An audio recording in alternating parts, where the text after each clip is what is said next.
Magandang araw, Luzon, Visayas, Mindanao, Pilipinas. Narito ang ating mga balita. Baha pa rin po ang ilang barangay dito sa bayan ng San Simon, Pampanga, katulad ng barangay Santa Cruz, kung saan meron pa pong baha at pero pababa na po ang baha. Buti na lang hindi inabot ang bilyaran ni Boss Andre. No? Sana naman, no? Dahil nandun po ang aking mga apo. Ayan. So, tutuloy po tayo sa ating mga balita.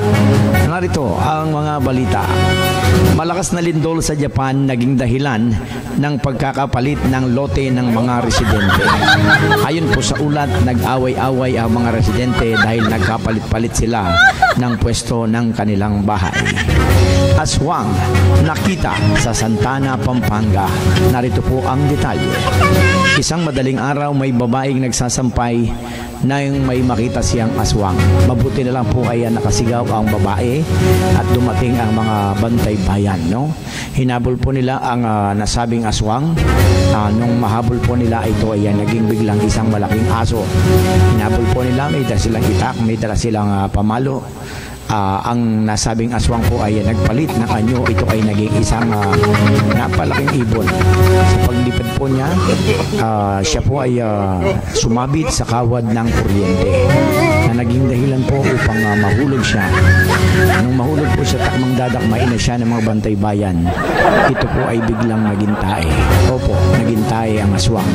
Ang problema ng mga bantay bayan ngayon, hindi po nila madakma ang aswang dahil ito ay nabantot.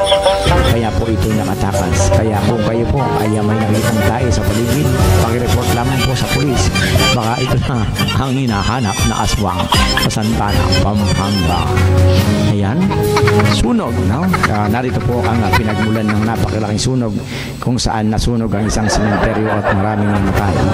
Ang nagdahilan po ay ayon sa mga residente, ang pinagmulan ng sunog ay ang bukas na faucet sa isang bahay.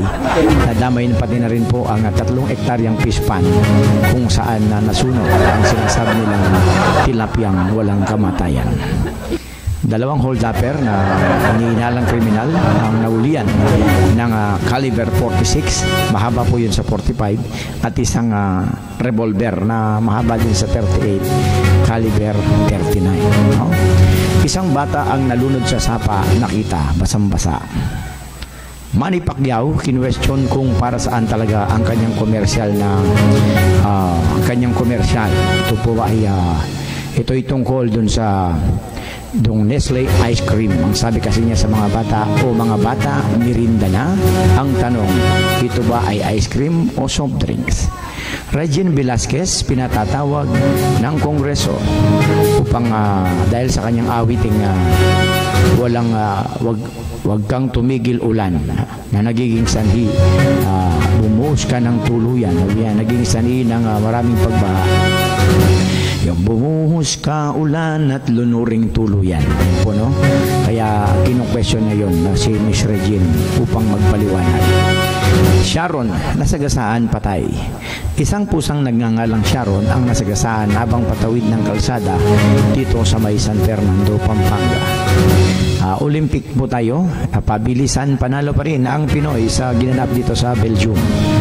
Marami po talaga ang lumahok iba't ibang bansa. Isang Pranses ang nag-table tennis na mag-isa. Sa sobrang bilis niya talagang kahit nag-iisa lang siya nagagawa niya. Isang Australiano naman ang gumawa rin ng tennis talaga. Nakakapaglaro siya ng tennis na mag-isa sa sobrang bilis niya. Ano po? Maraming magagaling na napakabilis sa pabilisan. Habang pong nandun ang Pinoy, ayon sa kanya, siya ay namasyal sa lugar ng Belgium. Ang nangyari po ay nasagasaan at naputol ang kanyang kalawang braso. Siya na po ay pinagsalita hindi na siya makakapaglaro. Ang sabi niya, hindi na po ako makakapaglaro kasi nasagasaan ako, naputol ang isang braso ko.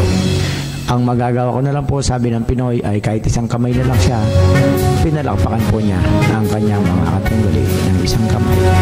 Kaya nanalo pa rin ang Pinoy. No? Isa pa rin pong ang Pinoy ang nanalo sa pabilisan sa pagtakbo. Ang masamang balita ay pagtakbo niya sa sobrang bilis. nabangga pa po niya ang kanyang sarili nang bumalik siya sa Ugban. Ganyan po ang ating mga balita. Lagi nating tatandaan, time is gold when watching ball. Bye-bye.